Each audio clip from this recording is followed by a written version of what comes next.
All right, guys, get some NCAA basketball picks and props for Saturday, April 6th slate of games. Trey, let's take a look at that leaderboard. Have you start us off? Yeah, I went 0-1, and I hate my life for going 0-1. Very upset about it. I gave out Indiana State -2.5 for Seton Hall in NIT championship, and I was absolutely heartbroken. I'm pretty sure I texted Bear and said the word devastated at least 5 times because I was absolutely devastated. Indiana State, they lost by 2 points and had the game in hand. Yeah, and I was absolutely devastated as well. I gave out the over 159. It was 79-77. I just needed one bucket in the last minute, and nothing was falling. Indiana State had 2 or 3 attempts in the last possession to make a bucket, and nothing would fall. So 0-1 day, over died late in that game. Trey, let's go to the player props. Have you start us off? Yeah, and this one wasn't really close either, and I was surprised by it. I gave out Robbie Avila over 17.5 points versus Seton Hall. He only scored 13 points. Seton Hall did a good job making him not be the one to beat them, and ended up being the reason why they won. Yeah, I had a 1-0 day here. Kadari Richmond, he got us our revenge. Over 15.5 points. Remember, he hooked us the last time in the last game of the NIT tournament. Not this time. He dominated Indiana State, had 20-plus points. He was the reason they won the game. Trey, let's go to the plays for tomorrow. It's the Final Four. Have you start us off? Yeah, guys, I'm going to be breaking down this NC State going up against Purdue game, and this is going to be a very entertaining game to watch. The Cinderella is going up against their toughest test in Purdue, and to be honest, I think Purdue is going to dominate this game. But to avoid a Cinderella story here, I don't want to put any roadblocks in front of them. I'm going to pick a total, and I'm going to go with the over 146.5 total points in this game. A lot of people probably think that the under is the play because the young players being nervous for the big game. But I believe that both teams are going to come out firing here in this one. NC State, they absolutely have nothing to lose. And Purdue, they know that they need to shut down NC State quickly. NC State, they've averaged 76 points per game during the NCAA tournament. And even if NC State scores 70 points in this game, 65 points in this game, I feel like we should still be able to hit the over because Purdue, they're averaging a massive 84 points per game. And all those games were against pretty decent defenses. We saw Purdue put up points on a top 5 defense in Tennessee. And I expect that final score to be somewhere around Purdue 85, NC State 74. So the over should hit pretty easy in my eyes if it goes by what I think it's going to go.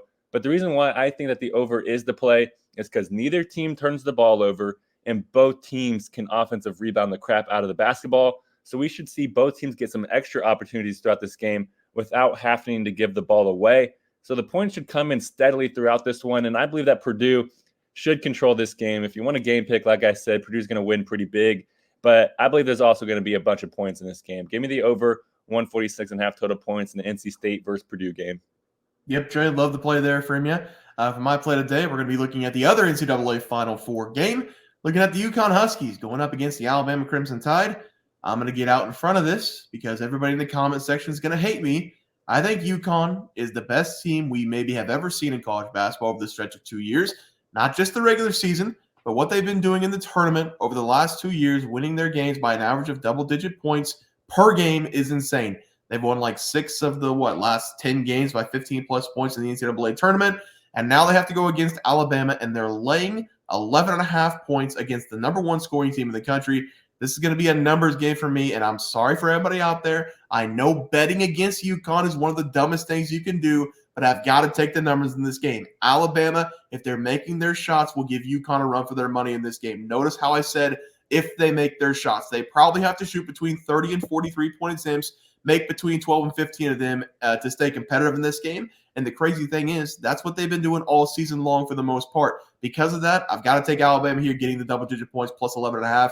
We have seen Alabama play some very good basketball and some very poor basketball. But one thing stayed consistent with this team, and that's their leader, Mark Sears. This team will go as far as Mark lets them go. And if he has a good game, they are definitely going to cover the spread here. I expect this to be a high-scoring, fast-paced game, and a game that the Huskies have potential to maybe score 100 points in. And the thing with Alabama is that that's how they want to play. But they usually don't have to go up against teams who can match them bucket for bucket. I think the Huskies can match them bucket for bucket, should make for an entertaining game. And again, I'm sorry, everybody out there. I know it's dumb, but I've got to take Alabama here with the points. It's a numbers game. Give me the best offensive team in the country, Alabama, to cover the spread here against the best team we've seen in 2 years. Alabama plus 11.5 as the play. Trey, let's go to the player props. Have you start us off? Yeah, guys, I'm going to go with Zach Edey here. I'm going to stay in my game pick, and I really love this over for Edey in this game. Even though this number is set up so massively, We've seen Edey smash it throughout this NCAA tournament and in the Big Ten tournament. Over those last 2 tournaments for Edey, he's averaging a massive 44 PRs per game, which is over this number. And that's because Edey, he is just making a ton of free throws and forcing opposing big men to get in foul trouble very quickly. Because over those last 6 games, Edey, he's averaging an absurd 15 free throw attempts per game. And I love DJ Burns more than anybody. He has a great story, but dear God, I expect Edey to cook this guy throughout this game. He's probably going to get in foul trouble very quickly because Burns, he's not big enough nor quick enough to be able to defend Edey in the painted area. We're going to see Edey just make so many hook shots in this game and just march to the free throw line throughout this one. I expect Edey to finish with an easy 30-plus point, 15-plus rebound night, and just end up smashing this over. Give me Zach Edey to go over 40.5 PRs versus NC State. Yeah, Trey, it's going to suck to watch, but I agree with you there. And for my player prop today, it's going to be DJ Burns to go unders total points going up against Purdue. Now, if you see the whiteboard behind us, before we had a science or physics breakdown in the classroom, we're going to do the same thing today. Whenever you look at Newton's laws, guys, they're very effective when you're taking player props if you're looking at just total mass. We have so much mass in this game between the 2 players down low that we might even form another big bang if you believe in that kind of stuff. I'm going with the under in this game instead of the over like I did before because just looking at the mass and looking at the laws of motion, Zach Edey has the upper hand. He's standing at 7'4", over 300 pounds. The energy needed to move Zach Edey the way you want to move him without fouling cannot be done on calculations. I tried to punch the numbers in. It simply does not work. He's also not built like a pencil like Kyle Filipowski was. No disrespect to Kyle Filipowski again. We have 2 buildings going head-to-head. One of the buildings standing 2 stories taller than the other building, and he weighs more on paper. The force rate needed for DJ Burns to power through Zach Edey and distribute the bucket into the agreed-upon destination is more than DJ Burns' rate of scoring. This means that DJ Burns will have to have luck on his side in order to score against Zach Edey. We also have visible outliers in this scenario, which is an observation or observers causing abnormal changes from afar, causing havoc to the original data. We're going to call those outliers zebras because they have stripes. We already have an impossible equation for DJ Burns to score on Zach Edey effectively. Now, if we add in the outliers of said zebras, it's nearly impossible for DJ Burns to have the amount of time needed on the court to score an already impossible bucket on Zach Edey.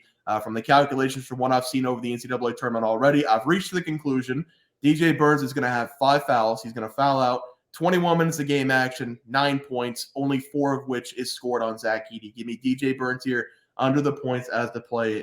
It's going to suck for DJ Burns. It's going to suck for NC State today. I think Purdue is going to roll as well. Trey, let's go with the graphic. Have you start us off? Yeah, I'm going with the over 146.5 total points in the NC State versus Purdue game. 73 points per team. I feel like that's very doable. Easy. Also going with Zach Edey over 40.5 PRs versus NC State. Edey, he's just going to be eating DJ Burns. And DJ Burns, he'll probably be eating too. Yeah, I'm going to go with Alabama here, plus 11.5. I know everybody likes UConn, but we're getting 12 points with the best scoring team in the country, so I'm going to take it. And they give me DJ Burns under 14.5 points against Purdue, mainly against Zach Edey. I don't think he can score on him. The baby hook's going to be gone. He's too tall to do the baby hook. The finesse is going to be gone for DJ Burns in this game. He's not going to be able to power through him. Give me the under points as the play. Guys, that's going to do it for the NCAA plays and player props for Saturday, April 6th slated games. If you guys enjoyed the content, please be sure to drop a like on this video and subscribe to the channel below. See you guys next video, and thanks for watching. Super Bowl. We also have 12,000 subs coming right around the bend. We're at 10,200. We're going to give away 2 tickets to anybody to any game they want. NBA, NFL, college basketball. It doesn't matter. We can wait until the new season for NFL. Any game you want to go, whenever we get to 12K, we're going to have that giveaway coming up as well. Leaderboard. We had multiple questions this morning about how to become a member for the YouTube channel. Let's do that really quick tutorial. You're going to go to youtube.com. You're going to go to Bears Profit Plays. You're going to search it in. You're going to hit our thing. There's a join button right just to the right of subscribe. You can click that. There's 2 options. You have the Bear Pack for $4.99. That gives you access to YouTube member plays. And then you have the Bear Pack Gold for $7.99 a month. That gives you access to our member plays on YouTube. And it gives you a 1-month membership to our website, bearsprofitplays.com. So if you get the Bear Pack Gold, you save yourself $2 a month. A little bit cheaper if you want to do that. But that is the tutorial for anybody that needed it. We had multiple questions today through email about how to do it, and it wasn't working. But if you want to know, there it is right there. Trey,